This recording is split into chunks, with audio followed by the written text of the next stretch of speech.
Hello. Totally missed the whole countdown, but I mean, we're going right into it. Welcome to Family Matters. Hey. Oh, God bless the Wi-Fi connection in Orange Beach, Alabama. But anyway, Kevin Petersen, I'm Jay Staples. We do this every week to the best of our ability, weekish. Family Matters was sponsored by the one and only Jaywalker. What is all that? Bert's with us. Oh my God. Yeah. You can't really see it because he is. Yeah, he's. I just want everyone to know he's watching. You're in Colorado, I take it.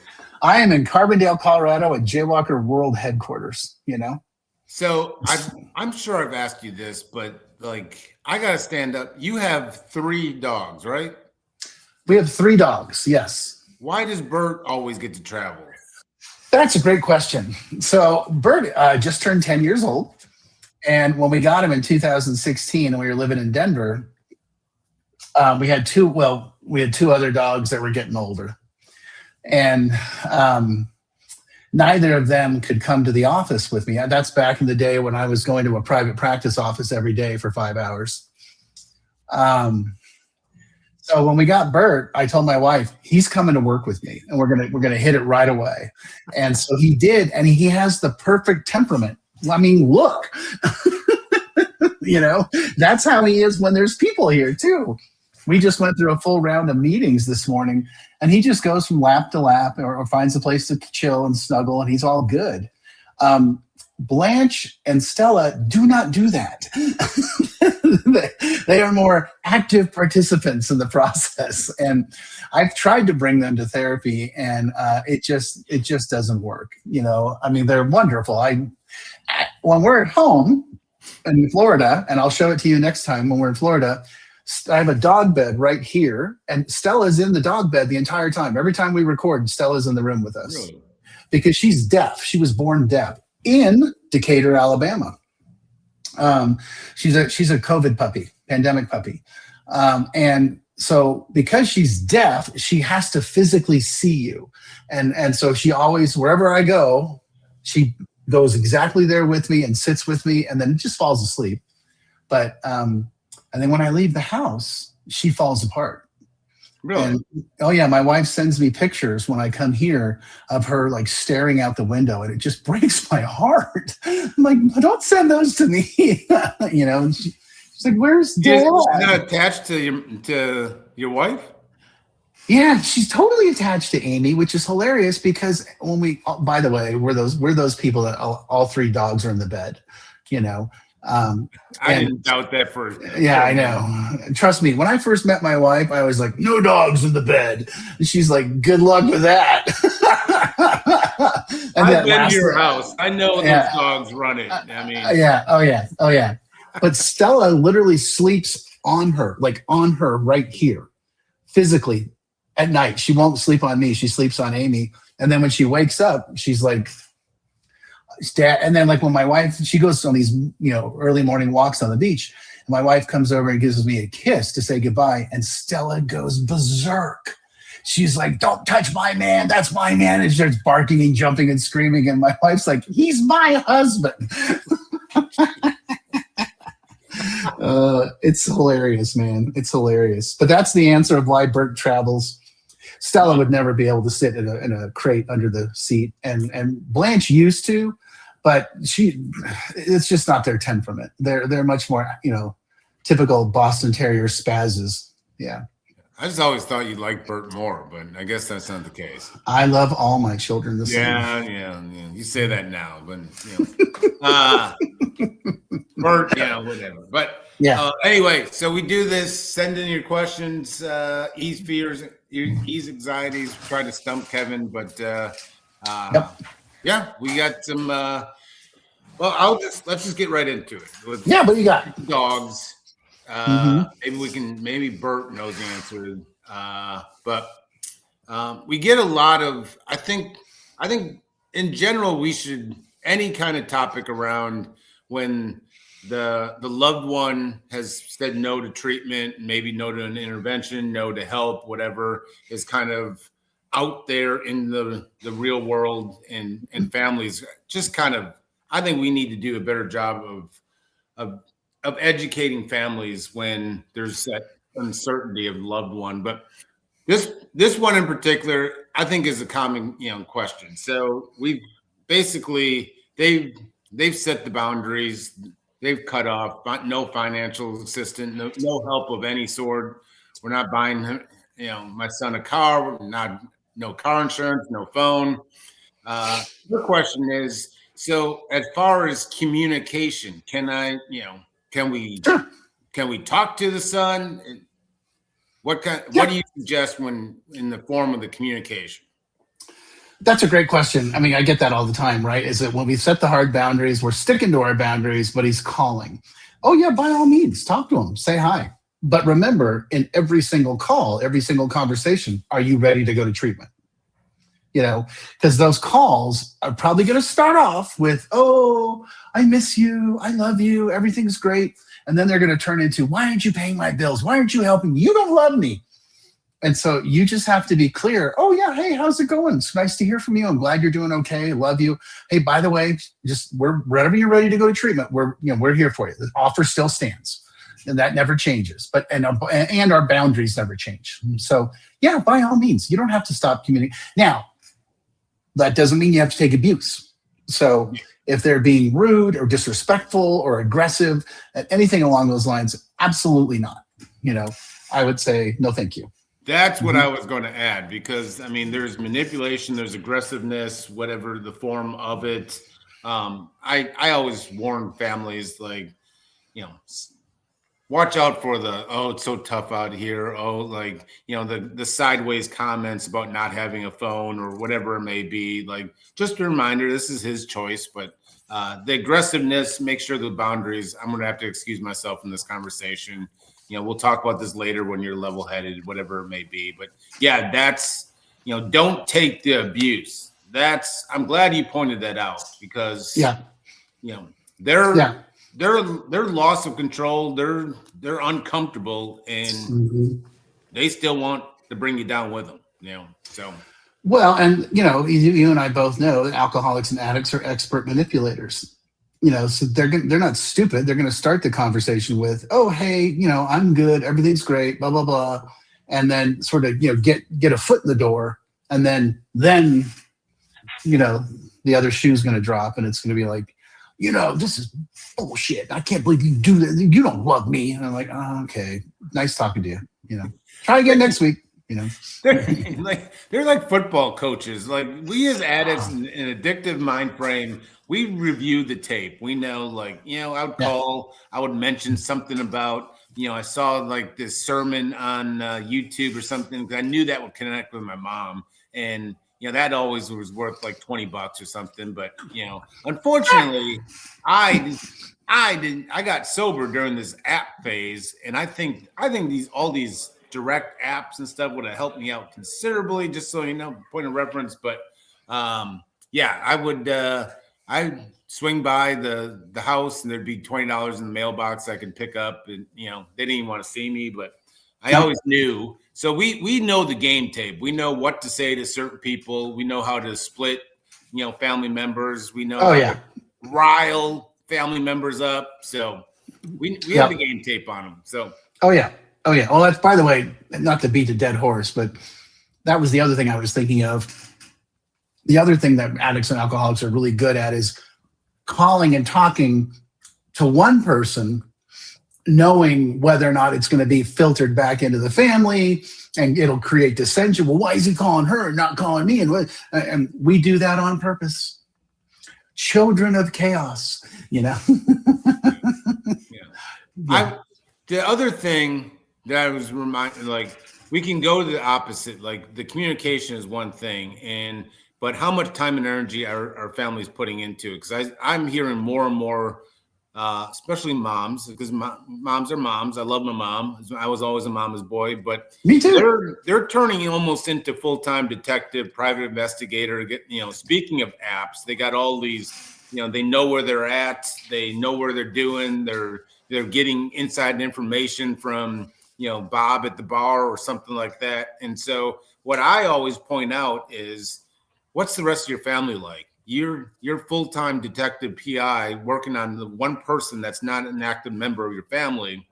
What's your relationship with your husband? With other kids? I think that's people, they don't realize how much time and energy they're dedicating to kind of playing detective. Yeah, absolutely. At the cost of their marriage, at the cost of the relationship with other children, at the cost of their own personal welfare, Yeah. Yep. All right. Well, this is we're open about it. I mean, we obviously talk about the 12 steps, and we're both AA guys. Yeah. Say it proud. We won't wear the shirt anonymity, but we're AA guys. Oh yeah. So once again, said Kevin, like I'm not even here, but dance on other kind of recovery, groups. This one is particular, Smart Recovery. They said there's, Smart Recovery has some kind of 4-point foundation or, whatever. Doesn't do the 12 steps. Should I be worried? I mean, is a recovery group, or do you highly suggest only the 12 steps?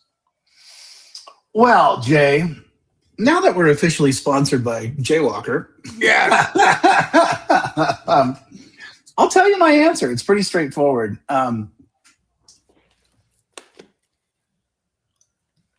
Okay, so the first thing I'm going to refer you to is this person too, and I'm going to, we should probably find a place where we can put it.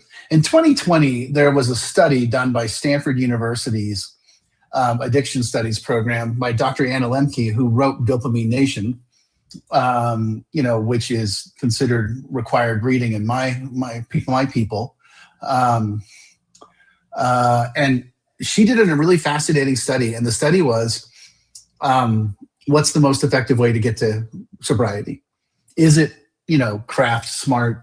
Is it AA? Is it church? Is it therapy? Is it psychiatry? Is it health and fitness? Which one is it? And this is just straight statistics and straight math. It was 12 steps up here, everything else down here. And so that's just the math of it, okay? And then I would say all those other things, health and fitness, spirituality, therapy, medication, those are all part of a good sober lifestyle. And if craft or smart turns you on and you like it and it works, more power to you. I mean, that's my belief is whatever works for you works. And that's where the deal is. I have two conditions. You have to be completely abstinent and you have to change the way you live and treat people. If those two things are happening because you're going to the gym or doing yoga or eating healthy or going to Smart or church, great. As long as it's sustained. Now, personally, I have not seen craft or smart work long term. I think a lot of times people end up in those places because they think, well, there's the misconception that AA in the 12-step world is religious, right? And that's where those sort of the alternative came from. And then there's going to be the whole argument, well, it was started by a bunch of old white Christian men. I'm like, yeah, sure. And one of the things they said is, by no means is this one side. We are open to all and everyone. And I get the resistance. I get the resistance. I get the concept. I get the cultural concept. I completely understand. I would also tell you, it's what works. It's what works for me. And there was a fascinating article a couple of years back in the New York Times. It was an opinion, and it was a woman taking that on and saying, because someone had written, like, it was one of those people that wrote an article in the Atlantic about, here's all the terrible things about AA. It's full of predators. Oh my God. And she said, you're right. Everything you said is 100% right. No questions asked. And it just might be the thing that saves your life. And it turns out that all those shady people go to church, they go to the gym, they go to yoga, they go to craft, they go to Smart, they go to all those other places. So shady people are everywhere. And you just have to learn to navigate it. And this woman said, look, I've been sober 35 years. It's what saved my life. And are there pitfalls or negative sides of 12-step recovery? Absolutely. No questions asked. I would also say people that are good 12-step members can acknowledge that and say, oh yeah, no, we're not the end all be all. We're just, like this is the start, and I would tell you that everyone who has struggles with drugs and alcohol should go to AA, and then they should go to therapy. I mean, you don't live our style of life without needing therapy, and that's just kind of the long answer to a very good question. And let me sort of review my answer is whatever works for you, that's great. What's worked for me for 35 years is AA, 12 steps. I've never seen personally the other stuff work long term. There's my answer. And by the way, since we're sponsored by Jaywalker, we are a 12-step facility. Well, ChatGPT has smart equals self-empowered, science-based, present-focused, and 12-step as a spiritual framework, surrender-based, lifelong identity. So I don't know. You send that to me? What's that? Send that to me. The ChatGPT? Yeah. Yeah, that result. Yeah. Yeah. Yeah. I will say this, and I won't go too far into it. I was obviously, I don't know, 5-6 years. I don't know exactly when it was, but I think I found a deeper appreciation when I started going deeper into Carl Jung and kind of the letter he wrote to Bill W. Kind of someone shared it in a meeting, and alerts went up, and so I looked up that letter, and then I really got deep into this Carl Jung in general. And when you kind of just put the two together and kind of his philosophy about this, spiritual thirst and purpose, and then the 12 steps, I was already hooked. So it was easy to hook me already, but I think the appreciation for Carl Jung kind of stepped it to another level. So that's all. Well, and there's a great book called The War of the Gods and Addiction that is a study of the correspondence between Carl Jung and Bill Wilson. And, really? and it is, what's it called? Oh yeah, The War of the Gods in Addiction. And it's phenomenal. It's absolutely wonderful. And I agree. I mean, Carl Jung's been, so much of Jungian beliefs is that we all have a dark side, and we all have a shadow. Shadow. Yeah, we all have it, and you have to learn to embrace it, and you have to learn to understand that that's part of the drill, and it's about you, and your sobriety and your engagement of understanding, everything you do is either to the light or to the shadow, and working within that framework and that structure. It's great. It's absolutely phenomenal. Yeah. Well, I'm going to check that out. I didn't, that's weird that, that I've not heard about it. I thought I did a pretty good job, but I will say much what your kind of final about therapy and AA, the deeper I went into Carl Jung, the shadow and kind of all this, it led me to get back into therapy. So lo and behold, like amazing what things happen. So, it's, I think in general, are there any topics? I mean, so here, let me ask you, let's go this. And because I'm shocked, and I remember a few questions kind of trickle in around family programming within the treatment. And I'll just make a blanket statement. I don't necessarily know if there's more or less, but there are treatment facilities out there that are operating without a family kind of involvement, or maybe kind of a alumni and kind of family Zoom call on Wednesday night or something like that. Of course you obviously are work Jaywalker, and we can make it Jaywalker because we love them to pieces. But like, let's talk. I want Kevin's version of the importance of family involvement within the treatment modality. How much time do we have? But I'm still shocked that there's treatment centers out there that are not. Well, and there's, there's. And Jaywalker, I will say this, Kevin doesn't have to say it. Jaywalker is probably the most in-depth family programming when you talk about everything involved. And I'm not the response. No, I get it. It's rare that a treatment facility is that dedicated to. It's not just Kevin and that's it. There's staff everywhere. So. Oh yeah, no. We have a nice team. Here's the philosophy that I had in my private practice and the books that I wrote and the system that I created that has transcended into Jaywalker. And actually, it was always part of Jaywalker because we had an arrangement where I sent clients to them and then they would call me and be like, hey, we got this family, and we'd like to send them to you and we'll even pay for it. And I was like, oh, okay, sure. And so here's the thing. I want to figure out kind of like the more succinct way to get to this is the most successful way to help someone in your family to achieve sobriety or any kind of change. Let's be honest. Any kind, health and fitness, mental health, financial fitness is to be the change yourself. So if you have a family system, right, and the family system says to Kevin, that 27-year-old Kevin, we love you, but we are no longer going to tolerate your drunken actions and hijinks and your addictive behavior and the constant emotional roller coaster and the whole constant money problem. We're not going to do that anymore.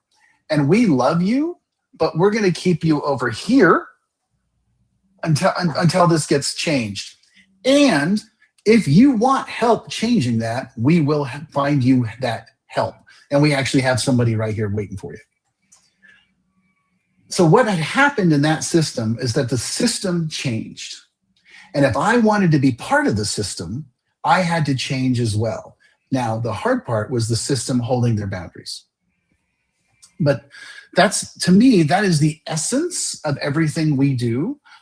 Is helping people understand that getting the family system to change their position on what's going on and why is the most effective way to help the individual.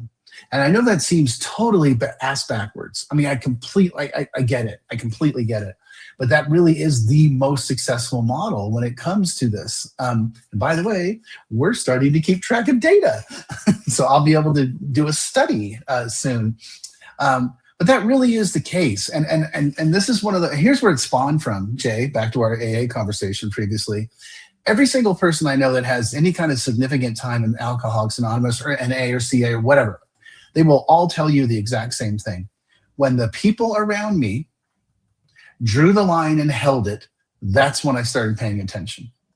When I knew that the game was over, that's when I was like, oh, okay, time to go. And that really is that's what you'll hear over and over and over again. And there's no substitute for that, and I don't even have time. There's so many layers to that conversation, but that's the quick version is that, why is it important? Because we want to invest in people's individual sobriety and longevity. The reason why we're a 9-month program is because people that stay engaged with us for 9 months to a year stay sober. And that's why we're doing this. So how does the family best support that? By changing the way they're engaging in the process. That's really what it comes down to. Family recovery, doing your own work, Along those same lines, I had a guy last night in a meeting down here. He said something. He said it a lot better because it hit my soul. But he was like, I remember trying to go. I was still in active addiction, and it was almost like my parents and family hadn't moved. They stayed in the same house, but like. They moved and left me without, they changed. They started doing their own work. They got into therapy, whatever. I'm filling in the blanks. He didn't share all that. Yeah. But you get the point. Like it goes back to, doing your own work. Not, the client is doing their own work. The family's doing, family recovery it changes everything. If the family changes, success skyrockets. No question about it. And it doesn't hinge on whether or not Johnny stays sober or not. They still get better. So Yep. I would say the family moved and they changed the locks. That's he did say something along those lines. Yeah. I mean, whatever he said, I kind of like fainted, like I was, anyway. Yeah, right. Yeah. All right, sir. You keep doing the family program up there in Colorado. I'm not allowing you to clock out because I'm sure you're needed, but I'm just getting started. Yeah. I'll see you next week. My brother, I look forward to it. You have a wonderful week.